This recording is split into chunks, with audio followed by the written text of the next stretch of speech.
welcome to my cellar. May not be ever down here again. So I wanted to reorganize this place since it's been a while, and I want to show you how I organize my candy shells. My husband custom built these for me. I just said I wanted shells that were 7 jars deep for quarts to make it easy. And then I took chalkboard paint along the rails. That way I can write what it is, how many quarts I have. I need to get down here more often and take inventory. And sometimes I actually write the year if it's been a while, like pear butter. I'm never gonna make pear butter for my own pears again because it was just too grainy. And write how many I have.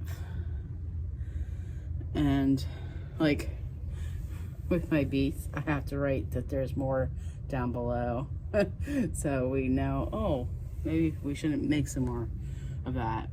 And there's my French onion soup, my beef stew, and my vegetable soup.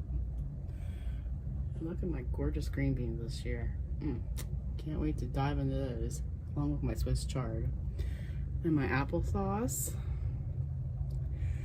So there's my plum jam that I made for my plum chili chicken. And you've seen the video on my pineapple. And my blueberry and raspberry barbecue sauce. That was one of my very first videos.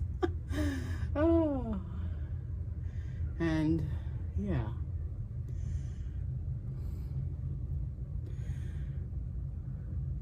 So that is how I keep myself sane with my canning. I can't stress it enough to have a shop in your cellar. I go shopping here when I need something. I'm not going to give you the whole tour just because. Here's my emergency chicken soup when I'm down for the count.